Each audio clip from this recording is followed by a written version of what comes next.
பாருங்கள் எவ்வளோ சாஃப்டாக நல்லா புசு புசுன்னு வந்திருக்கு. இந்த மாதிரி ரவா இட்லி எப்படி செய்கிறதுன்னு பார்க்கலாமா? வாங்க வீடியோக்குள்ளே போகலாம். வணக்கம் நண்பர்களே, லக்ஷ்மி சமையலுக்கு உங்களை அன்போடு வரவேற்கிறேன். நம்ம வீடியோ இதுதான் ஃபஸ்ட் டைமாக பார்க்குறீங்கன்னா சப்ஸ்கிரைப் பண்ணிக்கோங்க, ஷேர் பண்ணிக்கோங்க, லைக் பண்ணிக்கோங்க, கமெண்ட் பண்ணிக்கோங்க. அப்போ தான் நான் போடுற வீடியோலாம் உங்களுக்கு உடனுக்குடனே வரும். வாங்க வீடியோக்குள்ளே போகலாம். நம்ம வீட்டில் வந்துட்டு இட்லி மாவு இல்லை, அந்த மாதிரி சமயத்தில் நமக்கு இட்லி சாப்பிடணும் போல் இருக்குன்னா நீங்கள் கவலையே வேண்டாங்க. நம்ம ரவையை வச்சு தயிர் இருந்தால் போதும், சூப்பரான ஒரு புசு புசுன்னு இட்லி சூப்பராக டேஸ்டான சுவையில் செஞ்சிடலாம். வாங்க எப்படி செய்கிறதுன்னு பார்க்கலாம்.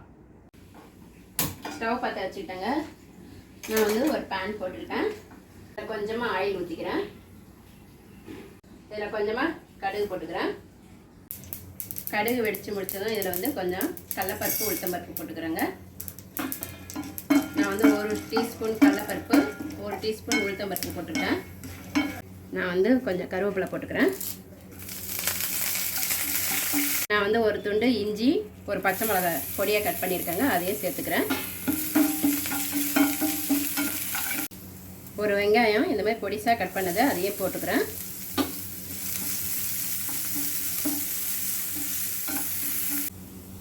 நான் ஒரு 1/2 கப் கேரட் துருவினதை போட்டுக்கிறேங்க. உங்களுக்கு வேணும்னா போட்டுக்கலாம், இல்லைன்னா வேண்டாம்னா நீங்கள் விட்டுடலாம் கேரட்டு.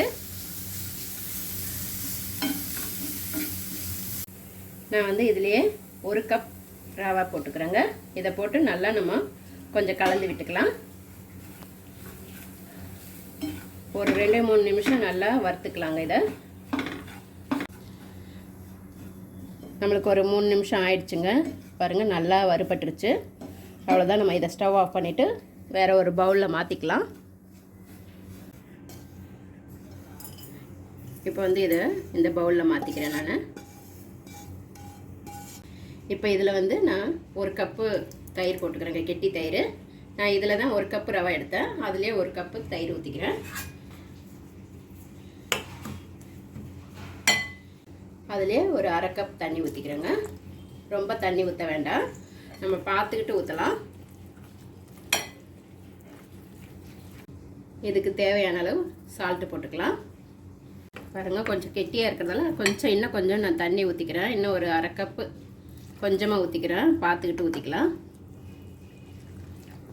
ஏன்னா ரொம்ப திக்காக இருக்குது. நீங்கள் வேணும்னா தண்ணிக்கு பதிலாக இன்னும் ஒரு 1/2 கப்பு கூட, புளிப்பு வேணும்னா இன்னும் ஒரு 1/2 கப்பு கூட தயிர் சேர்த்துக்கலாங்க. அவ்வளோதாங்க. நம்ம இந்த அளவுக்கு கெட்டியாக கலந்துக்கலாம். இது வந்து நம்மளுக்கு ஒரு 1/2 hour ஊறட்டும். 1/4 hour ஊறினாவே போதும் தான். நம்மளுக்கு வந்து இந்த மாதிரி ரவையில் வச்சு இட்லி செஞ்சு கொடுத்தீங்கன்னா பசங்களுக்கு ரொம்ப ஹெல்த்தியும் கூட. ஏன்னா நம்ம இதில் வந்து கேரட் எல்லாம் போட்டிருக்கோம். இதில் கொஞ்சமாக கொத்தமல்லி போட்டுக்கலாங்க, பொடியாக்கு நறுக்குனது. இதை நல்லா கலந்து விட்டுக்கலாம். பாருங்கள் இந்த அளவுக்கு கொஞ்சம் கெட்டி ஆயிடுச்சு. இன்னும் லைட்டாக நான் தண்ணி ஊற்றிக்கிறேன். இதில் வந்து ஒரு 1/4 ஸ்பூன் விட கம்மியாக ஆப்போ சோடா போட்டுக்கிறேங்க. தண்ணி ஊற்றிக்கலாம், ரொம்ப தண்ணி ஊற்ற வேண்டாம்.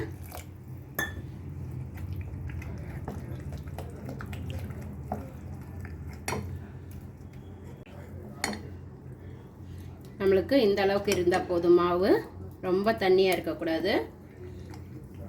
நான் இட்லி தட்டில் எப்பயும் போல் எண்ணெய் பூசி வச்சுக்கிட்டேங்க. அதில் வந்து நான் முந்திரி வறுத்ததை வச்சுக்கிறேன். இது வந்து உங்களுக்கு வேணும்னா வச்சுக்கலாம், இல்லைன்னா வேணாம். நம்ம டெக்கரேஷனுக்கு தான் இது வச்சுருக்கேன்.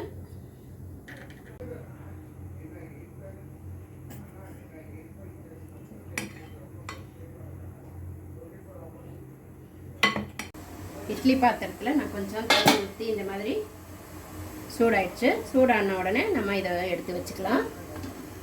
இது வந்து நம்மளுக்கு வந்து ஒரு 15 நிமிஷம் வேகட்டும். இன்னொரு தட்டில் ஊற்றி வச்சுக்கலாம். இது வந்து நம்மளுக்கு ஒரு 15 நிமிஷம் வேகட்டுங்க. பாருங்கள் நம்மளுக்கு இட்லி நல்லா வெந்துடுச்சு. 15 நிமிஷம் ஆயிடுச்சு. நம்ம இப்போ இதை வெளியே எடுத்துக்கலாம்.